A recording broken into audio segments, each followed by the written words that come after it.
Gabon guztioi, ongi etorriak, itzaldi honetara.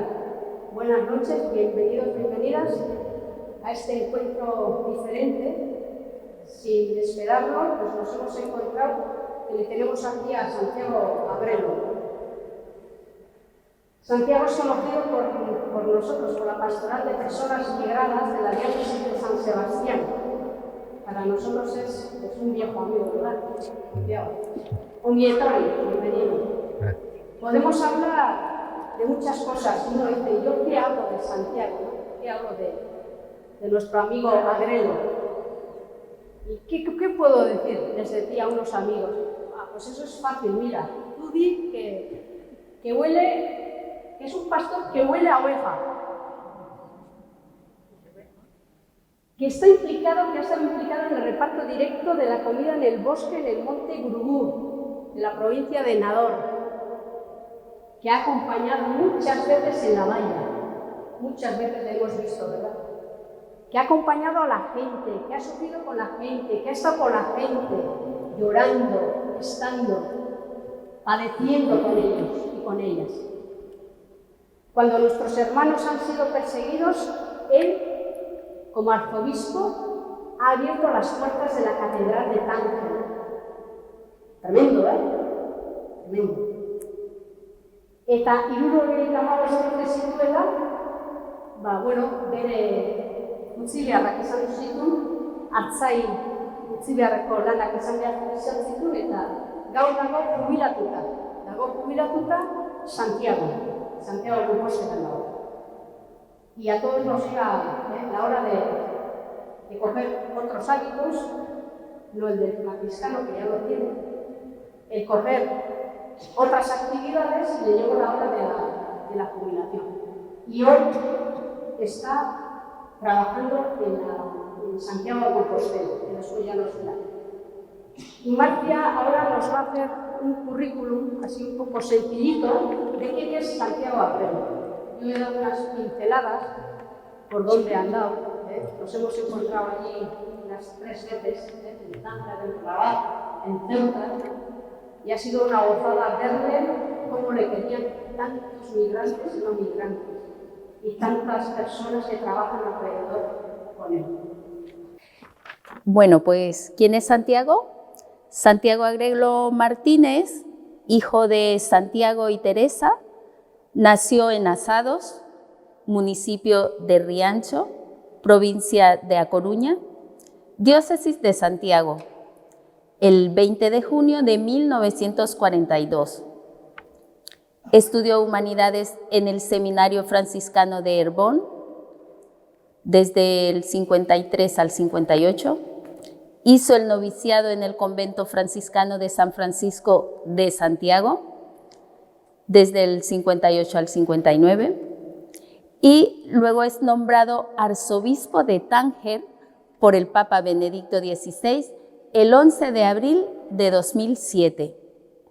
A los 75 años, justo 3 días antes de cumplir los 75. Allí. Vaya regalo de cumpleaños. En el 2019, el Papa acepta la renuncia por jubilación, lo que nos había dicho Leire, y desde entonces vive en Santiago de Compostela. Asiste habitualmente a los círculos del silencio que se celebran allí. Y algunas palabras suyas, pues, de su puño y letra y de su sentir y su pensar, pues, él lo que dijo al referirse a Tánger, pues, cuando fui a Tánger, yo no tenía ni idea de lo que era aquello. Aunque había estado un par de veces por ahí, me tocó enfrentarme a lenguas que desconocía, a una cultura, la islámica, que también desconocía, y finalmente al mundo de la inmigración, que desconocía totalmente.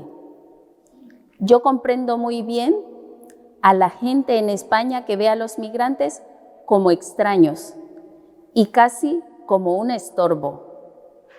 gente que no tiene derecho a venir a este mundo en el que nosotros estamos y que es nuestro mundo. Los comprendo porque es la idea que yo tenía cuando estuve aquí y solo cuando los tuve delante entendí que allí había derechos fundamentales violados y entendí que quienes estábamos impidiendo el ejercicio de esos derechos somos nosotros, quienes nos creemos que tenemos derecho a cerrar nuestras fronteras. Eso lo comprendo y lo comprendes y lo aprendes en contacto con la realidad. Otra cosa que me vino muy bien aprender es hacer iglesia en minoría, algo pequeñito, en medio de un mundo musulmán inmenso. Y aún así es una diócesis llena de vitalidad. Le hemos pedido que nos hable de un tema muy concreto, que justamente lo hemos celebrado en la campaña, en la Jornada Mundial del Inmigrante y del Refugiado de este año. Cómo aquí seguir construyendo un futuro con los migrantes y refugiados. Ese es el tema que le hemos pedido, porque no nos ha dejado más lugar. Porque me decía, ¿de qué voy a hablar? Porque yo ya estoy viejito, me decía. No, tranquilo, le vamos a dar un tema que es de actualidad y que es justo de esta campaña que acabamos de celebrar. Eskerrik asko, Santiago.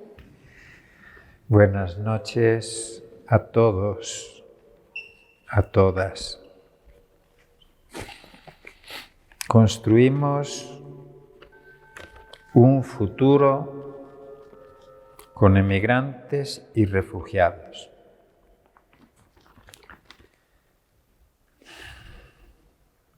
Dicho así, parece que estamos enunciando algo evidente y compartido por todos, pero no es así. Estamos expresando un deseo que entiendo en la sociedad no se corresponde todavía para nada con la realidad. Construir un futuro con emigrantes y refugiados. La evidencia de que las cosas no son así es que no hay en España un solo partido político, digo uno solo, que considere al emigrante y al refugiado como parte de nuestro futuro. Del nuestro, no digamos ya pensar en el futuro como algo a lo que tiene derecho el emigrante y el refugiado, porque son dos cosas distintas. Lo que yo puedo hacer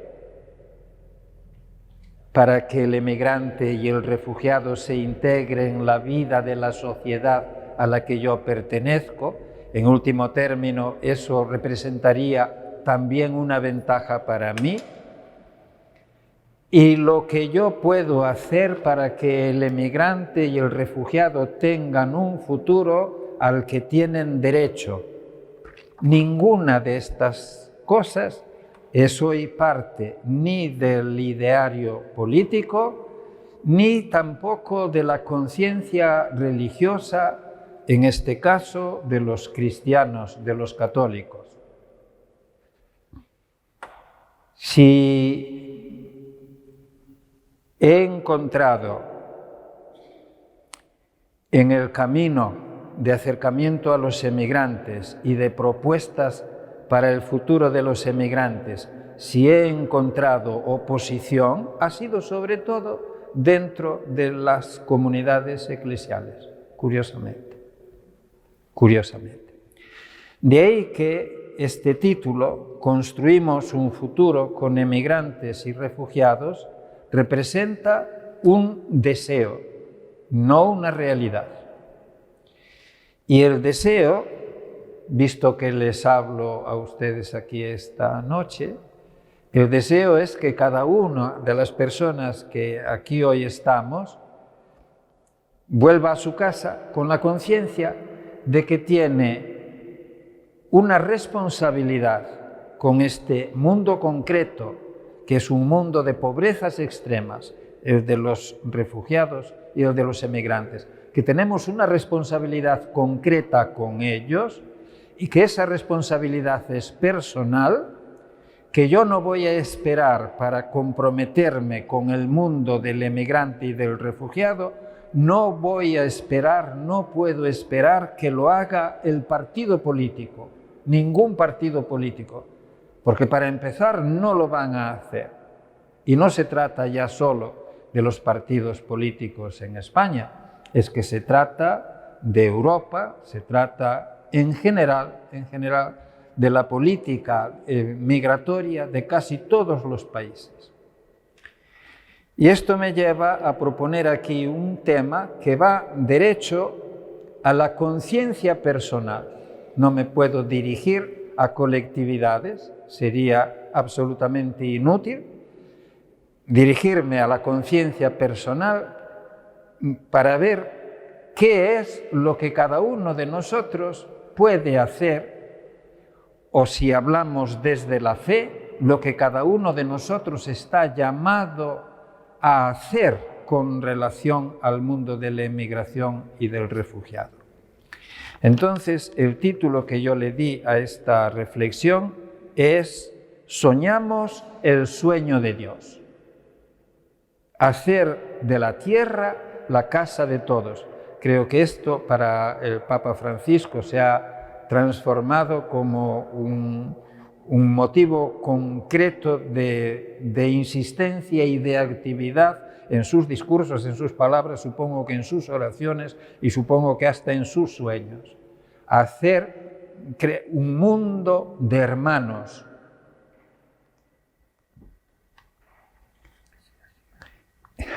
Aquí que me daban todo eso para leer, que yo estoy perdido.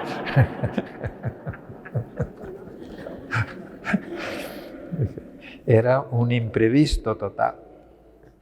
Hacer de la tierra la casa de todos.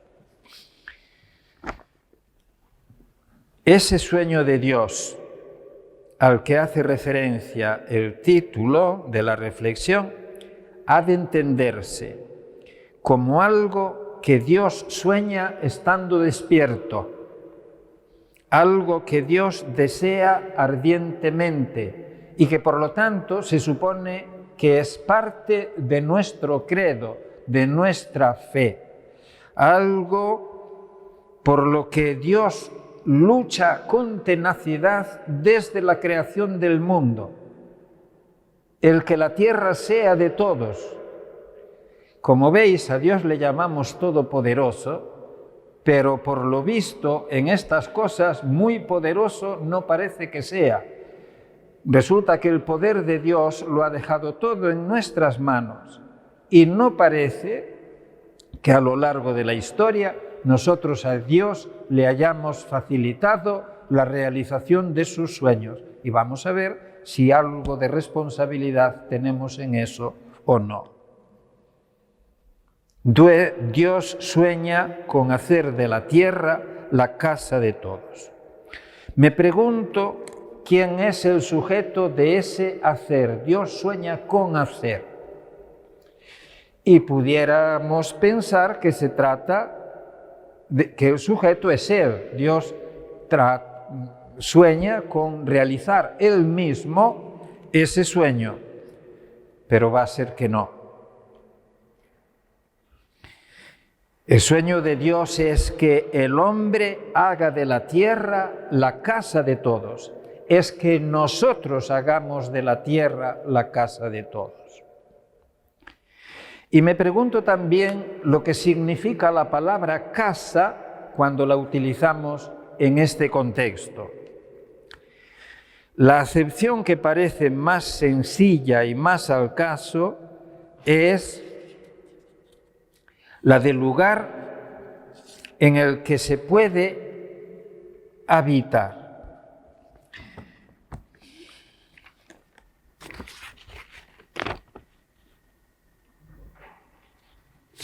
Nos damos cuenta, sin embargo, de que no basta con que hablemos de un lugar para que ese lugar pueda ser considerado nuestra casa. Ni basta con que le añadamos un ranchito o una favela o una chabola o una barraca para hacer doméstica una situación. Eso me lleva a preguntarme por el significado de la palabra casa. Y todo indica que no se trata de un proyecto arquitectónico, sino de un proyecto humano, que no se prevén inversiones en materiales, sino un derroche en relaciones personales. En relaciones personales. El tema de la emigración, el tema del emigrante o del refugiado, no es un tema de muros, de construcciones, es un tema de relaciones. El emigrante empieza a existir para mí cuando le digo buenos días, como se dice en vasco, no lo sé. Egunon. La importancia que tiene en la relación con los demás, en el encuentro con los demás, cualquier detalle, desde la mirada, el gesto de la mano, la sonrisa o un egunon, algo que le haga saber al otro que existe para mí, que es importante para mí, aunque yo no conozca de él absolutamente nada, simplemente el verlo. Y ustedes comprenderán que vivimos en un mundo que este tipo de relación, no sé si es que lo teme o lo evita. Vamos por la calle como si fuésemos islas, no nos miramos unos a otros. La señora aplaude.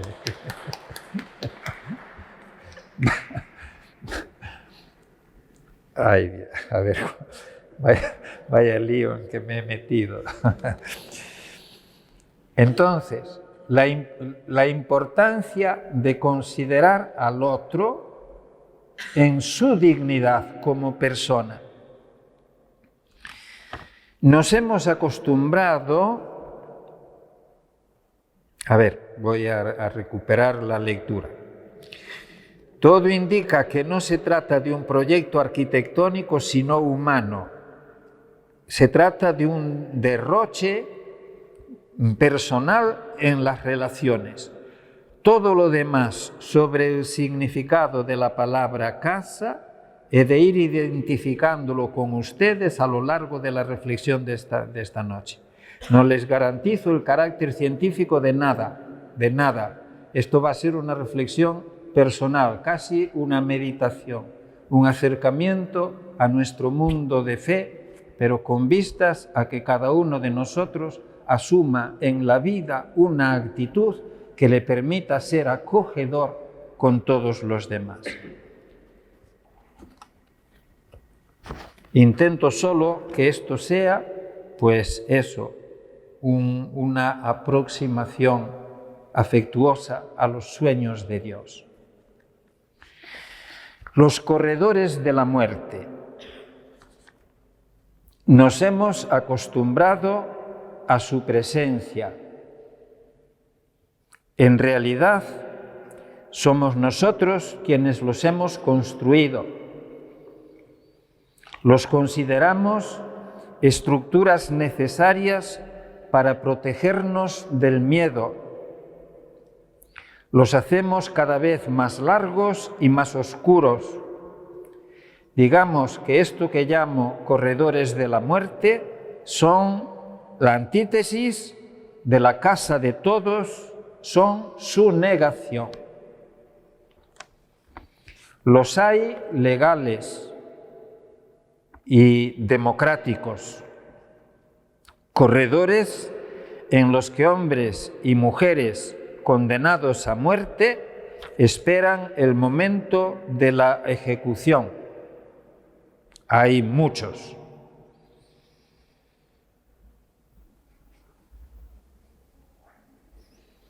Hay razones de Estado, hay intereses de Estado, hay cloacas de los estados.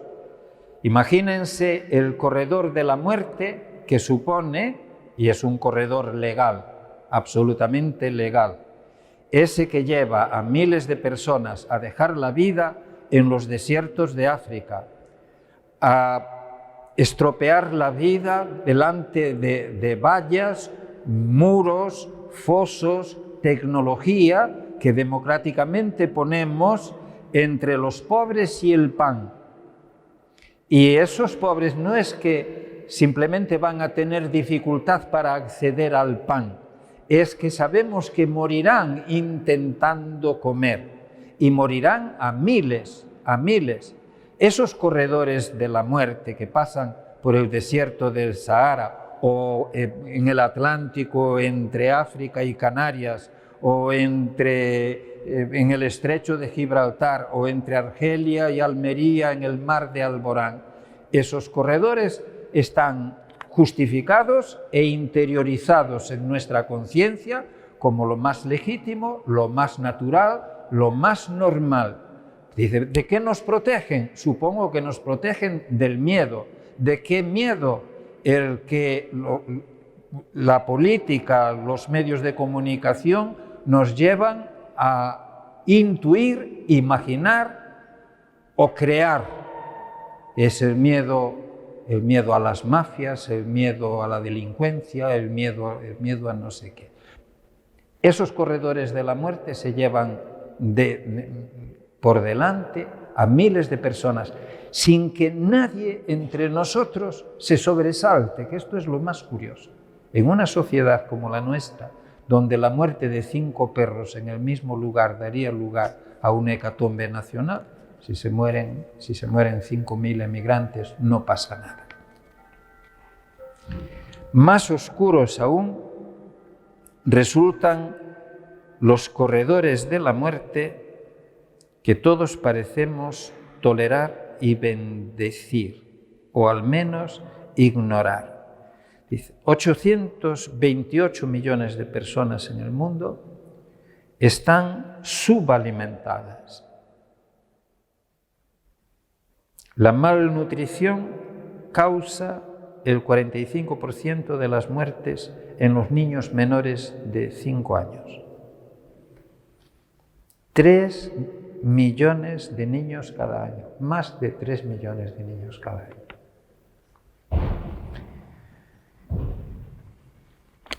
Ya no hace falta actuar para que mueran como se hizo en el Tarajal. Son palabras de Elena Maleno. Saben que en el Tarajal, en el año 2015, murieron 15 subsaharianos. Murieron ahogados. El Tarajal es una playa de Ceuta. Murieron ahogados ante las fuerzas de seguridad, que con todos los medios de que disponía, impidieron que aquellos chicos llegaran a la playa.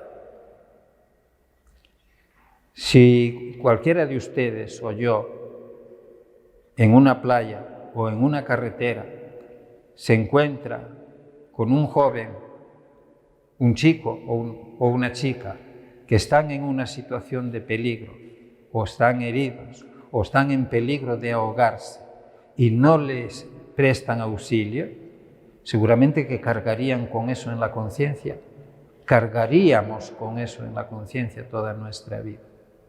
Bueno, pues aquel día las fuerzas del orden, tanto las marroquíes como las españolas, sobre aquellos chicos dispararon balas de goma para que no pudieran acercarse a la playa.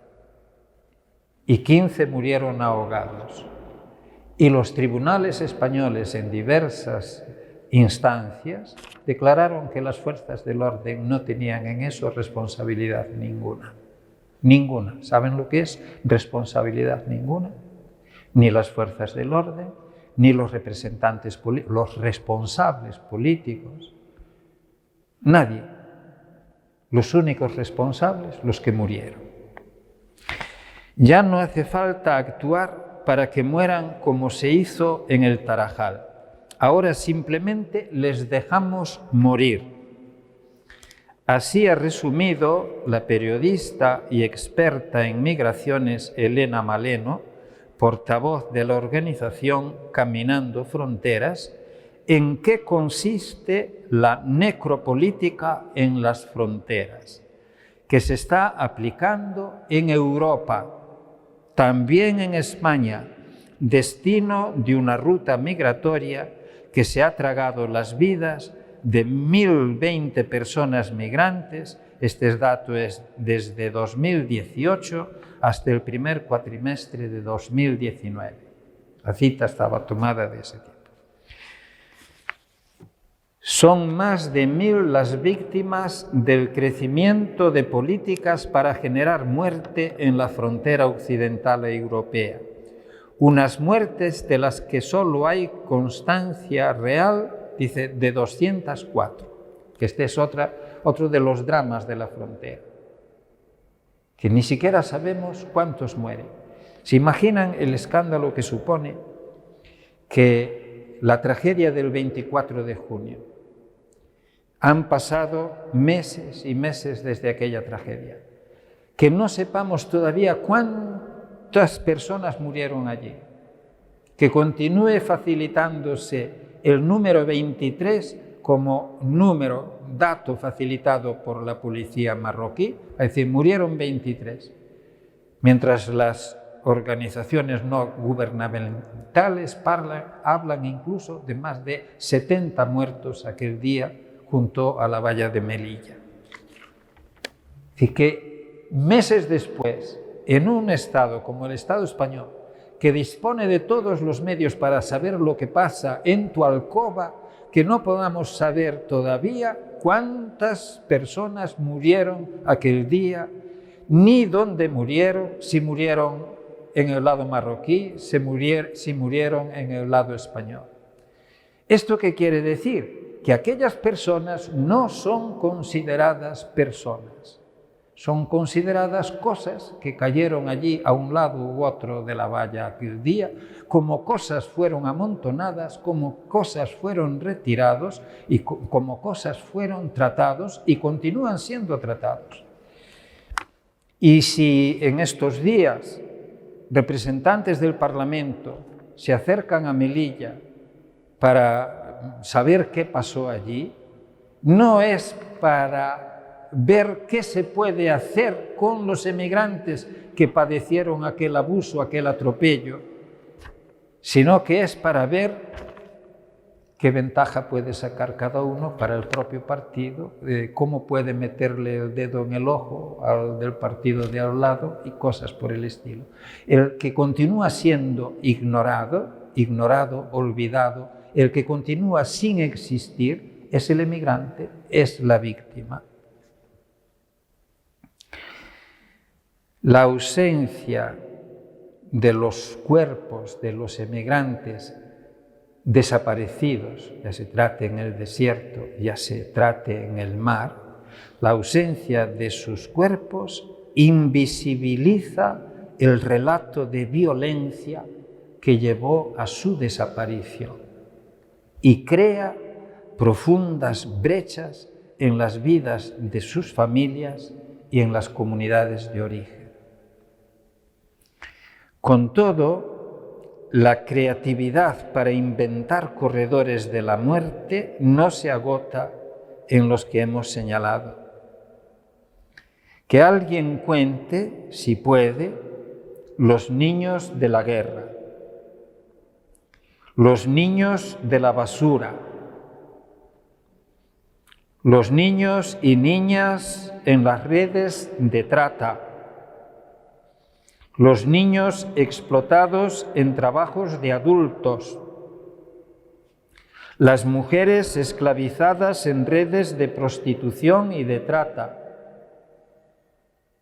La situación de la mujer en los caminos de la emigración es una tragedia de principio a fin. Si lo es la de los chicos, imaginen por un momento la de las mujeres, si son capaces de imaginar. África muere de hambre porque es rica. Si no lo fuese, nadie pelearía por apoderarse de esa riqueza. En el siglo pasado, África fue europea. Hoy es de China, de Estados Unidos, pero continúa siendo de no África. Y quienes se han enriquecido y continúan enriqueciéndose con los tesoros de África, les hacen ascos a los africanos. Y los mismos que ayer los sacaban a la fuerza, atados como bestias para llevarlos a trabajar en campos a donde ellos no querían ir, hoy los mismos les impedimos a los que quieren salir para buscarse el pan dignamente en otro lugar, les impedimos hacerlo.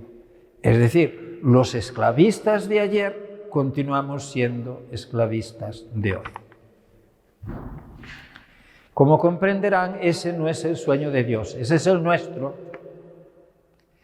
Ese, el lobo que tiene agarrado al cordero por el pescuezo y no lo va a soltar nunca, por muchos discursos que le hagamos al lobo para que suelte su presa. No lo va a hacer.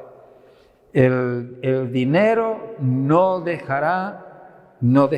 empezará a tener corazón, nunca, nunca.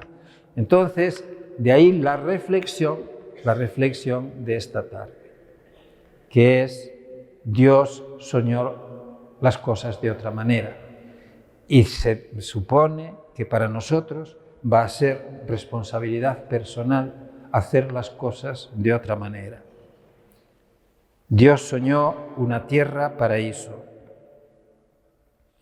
La casa de todos está proyectada para que el hombre viva.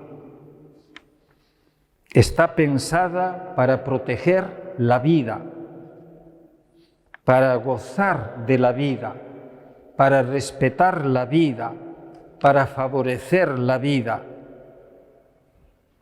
En la casa de todos, la vida del hombre no es solo un derecho, no es solo el fundamento de los demás derechos que el hombre tiene, es también el porqué y el para qué del proyecto creador que tiene Dios. La gloria de Dios, su sueño, es que el hombre viva. Y para ello le dio por casa la tierra, casa de todos, un inmenso corredor de la vida. Y ese es el significado que tienen en la Sagrada Escritura relatos que ahora nos pueden parecer míticos, pero que en realidad están llenos de verdad humana. El relato del paraíso terrenal se corresponde con el sueño de Dios para la humanidad entera y para siempre. No es un cuentecito relativo a algo del principio, es lo que la tierra está llamada a ser en todo momento para la humanidad. Si ustedes lo pensaron alguna vez, cómo se estropeó aquello que llamamos el paraíso terrenal, se estropea desde el momento, en aquel momento tenían solo 2 habitantes, según el mito, ¿verdad? ¿Cómo se estropea el invento? Cuando aquellos habitantes intentan apoderarse de lo que se les había regalado. Y va a resultar ser ese el motivo por el que en cada momento de la historia la humanidad estropea la casa de todos, porque intentamos apoderarnos de lo que es un regalo para todos. Así se estropeó el paraíso, así estropeó Israel la tierra prometida, aquella tierra que manaba leche y miel, a donde el Señor de nuevo vuelve a crear un espacio para todos, un espacio para la libertad, un espacio para la abundancia. Como quien dice, se vuelve a recrear el paraíso terrenal, una tierra que emana leche y miel. Decía el profesor que nos enseñaba Sagrada Escritura en Salamanca cuando yo era chiquillo, decía, llegó Moisés, se subió al monte Nebo y cuando vio la tierra de Palestina, dijo, aquí me muero, si no me muero me matan, porque era un desierto y yo les había dicho, esto mana leche y miel. Pero no deja de ser una imagen que representa el espacio que Dios crea para la humanidad, un espacio donde se pueda mover con libertad y en la abundancia.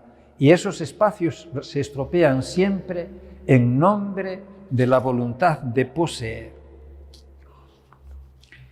¿Cómo realizó Dios su proyecto? Una tierra llamada Jesús. Los ángeles lo anunciaron así: os traigo la buena noticia, la gran alegría para todo el pueblo. Hoy os ha nacido un Salvador, el Mesías, el Señor. Llega el Evangelio, llega la alegría, llega la salvación. Dice, ¿quién llega? Llega Jesús. Dice, ¿llega poder? No llega poder. ¿Llegan recursos económicos? No llegan recursos económicos. ¿Que llega un hombre para los demás.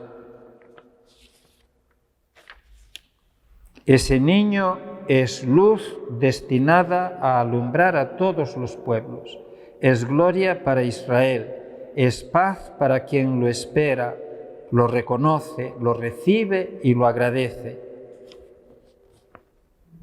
De esa casa de todos, decía el profeta, el Espíritu del Señor está sobre mí, y que cada uno aquí empiece a entender las palabras dichas para él. El Espíritu del Señor está sobre mí. Él me ha ungido para que dé la buena noticia a los pobres. Me ha enviado para anunciar la libertad a los cautivos, la vista a los ciegos, para poner en libertad a los oprimidos, para proclamar el año de gracia del Señor.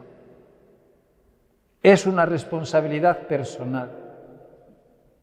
Lo fue para Jesús, lo es para el cuerpo de Cristo que es la Iglesia y lo es dentro de la Iglesia para cada uno de nosotros. No somos hombres y mujeres para la misa dominical. Somos ungidos por el Espíritu Santo y enviados como buena noticia para los pobres, luz para los ciegos, libertad para los oprimidos. Y así interpretó Jesús las palabras del profeta: hoy en vuestros oídos se cumple esta escritura. Definitivamente, la casa de Dios para todos es un hombre, el hombre Cristo Jesús. Con Él llega el Evangelio, con Él llega la gracia, con Él llega la libertad, con Él llega la abundancia y la fiesta. Y eso nos desvela un mundo de paradojas, porque resulta que el que se va a encontrar con los pobres no es un banquero, no es uno que dispone de inmensos recursos. La primera paradoja con que nos encontramos es con que la plenitud que se acerca a los pobres la lleva un pobre. Es plenitud en la pobreza. La plenitud del paraíso se nos ofrece en formas inequívocas de pobreza. Y esto tal vez tendría que empezar a obligarnos a hacernos preguntas sobre nuestro estilo de vida. Sí, nuestra forma de estar en la vida, nuestra forma de gastar. Jesús es un pobre. San Pablo lo dijo de aquella manera: el Cristo, siendo rico, se hizo pobre para enriquecernos a todos con su pobreza. La plenitud llega en forma de carencias. El que es el paraíso para todos no encontrará en la tierra un sitio para él.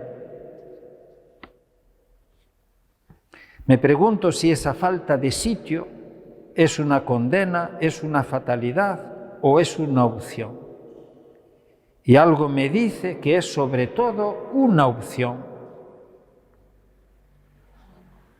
Clara de Asís se asomó a en la contemplación al misterio de aquella pobreza divina. Dice, en este espejo, en Cristo, resplandecen la bienaventurada pobreza, la santa humildad, la inefable caridad, como lo podrás contemplar con la gracia de Dios en todo el espejo.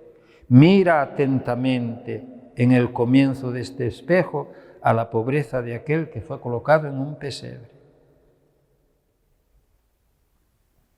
En el centro del espejo considera la humildad y de nuevo la bienaventurada pobreza. Y al final del espejo contempla la inefable caridad con la que quiso morir en la cruz Jesús. La plenitud del bien llega desde Nazaret, de donde, según la ironía del dicho popular, se presume que nada bueno puede salir. En fin, la plenitud, el paraíso, quedará disponible para la fe cuando en la cruz la pobreza de Cristo Jesús se haga total.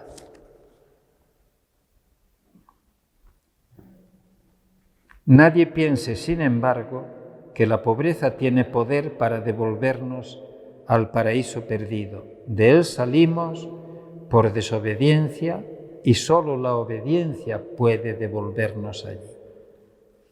Pero la pobreza es condición indispensable.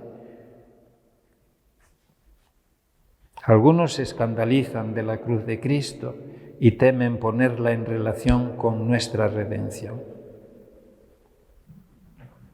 Piensan y piensan bien que no es el dolor el que nos redime, pero piensan mal si no ven en la cruz de Jesús la dimensión extrema de la pobreza y de la obediencia necesarias para que el hombre nuevo abra de par en par al hombre viejo las puertas del paraíso. La plenitud que es Cristo se ofrece a todos, pero solo los pobres tienen espacio vacío para recibirla. La casa que es Cristo está abierta para todos, pero solo los pobres entrarán en ella.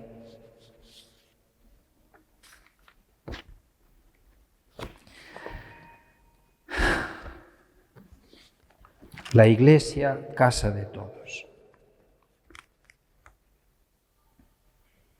Si Cristo Jesús es la casa del hombre ha de ser el cuerpo de Cristo, que es la Iglesia.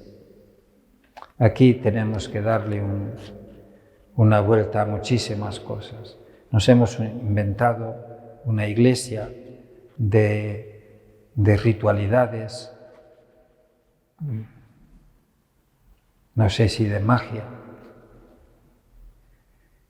Y en esa iglesia nos sentimos tranquilos, seguros y a cubierto. Pues va a ser que no nos va a servir. La Iglesia, cuerpo místico de Cristo, es una comunidad de hombres y mujeres en comunión con Cristo por la fe, la esperanza y el amor. Una comunidad de hombres y mujeres que viven en Cristo y en quienes Cristo vive. Una comunidad de hombres y mujeres que han recibido el Espíritu de Cristo para ser en Cristo hijos de Dios. Una comunidad de hombres y mujeres que han muerto con Cristo, han resucitado con Él y viven con Él. Cristo, tierra que Dios ha constituido casa del hombre, continúa acogiendo a todos en su cuerpo en su Iglesia.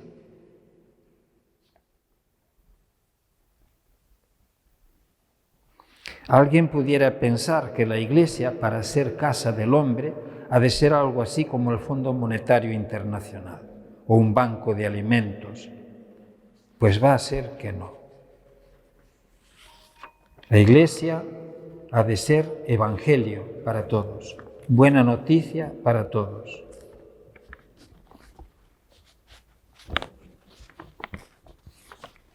Un icono de lo que podemos ser. Y voy a terminar. La viuda pobre y su limosna grande. El evangelista Marcos lo contó así. Se sentó enfrente de la sala del tesoro y observaba cómo la gente iba echando dinero en el cepillo. Muchos ricos echaban en cantidad. Se acercó una viuda pobre y echó unos cuartos. Llamando a sus discípulos, les dijo: esa viuda que es pobre ha echado en el cepillo más que nadie, os lo aseguro, porque todos han echado de los que les sobra, mientras que ella ha echado de lo que le hace falta. Hay en este relato algo que me lleva a asociar la imagen de la viuda pobre con el misterio de Jesús de Nazaret. Puede que sea la pobreza, puede que sea la condición humilde, puede que sea ese más que nadie referido al don, puede que sea ese todo lo que tenía para vivir referido a la magnanimidad de quien lo hace. Lo que Jesús admira en la viuda es lo que nosotros vemos asombrados en el Dios de Jesús, en aquel que tanto amó al mundo que dio a su Hijo único para que tenga vida eterna.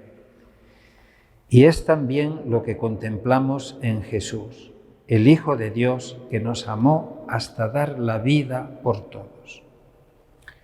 Tienen ustedes buenas razones para pensar que el paraíso no está donde abundan los recursos, que poco o nada tiene que ver con palacios, con parlamentos, con institutos bancarios, que lo hacen posible el paraíso, lo hacen posible la fe con la esperanza y el amor de los pobres. Hay una realidad hiriente, aumenta el hambre, el capitalismo financiero aplasta a 4.500 millones de personas. La riqueza tiende a acumularse, no a compartirse. La única casa en la que cabe el mundo, si se abre la puerta, es el corazón de cada persona.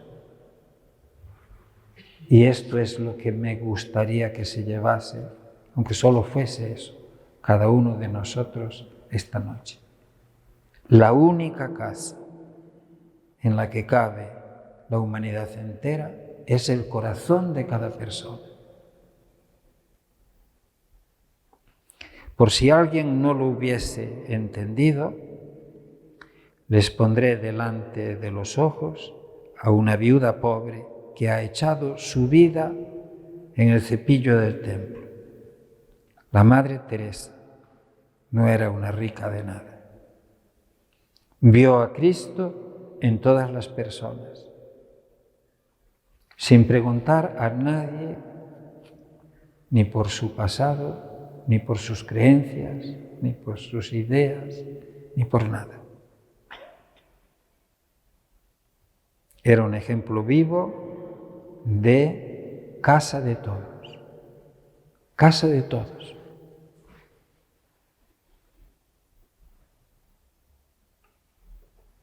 Y una hija suya escribió: esforzaos en poner amor donde no hay amor y encontraréis amor.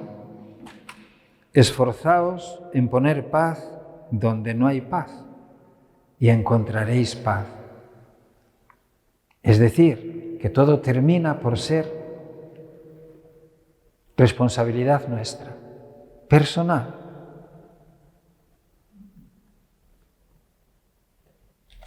Pon tú lo que quieres encontrar.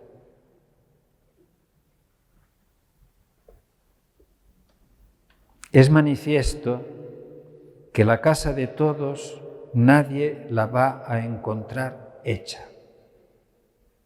Eso sí, cada uno de nosotros, cada uno tiene la posibilidad de construir esa casa de todos.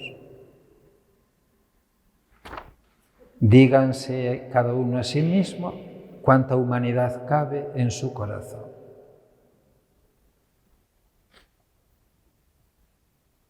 Es cuestión de fe, de esperanza y de amor. Basta con echar en el tesoro la propia vida.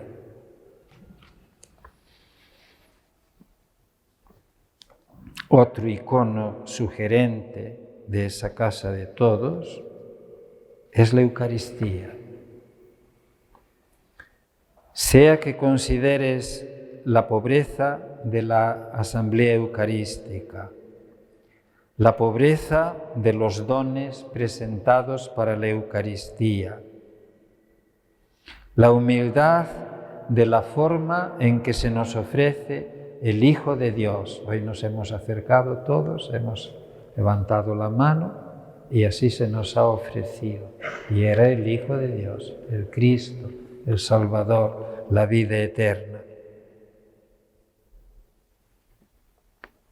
Hallarás siempre, ¿qué es lo que encuentras?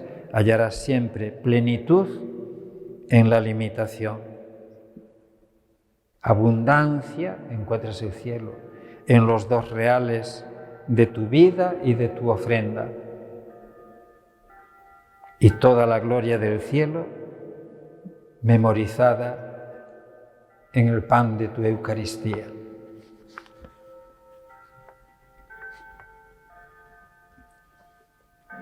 Bueno, comprendo que he hablado de una locura.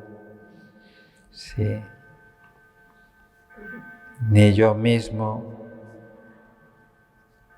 cuando empecé este recorrido, intuí a dónde me iba a llevar.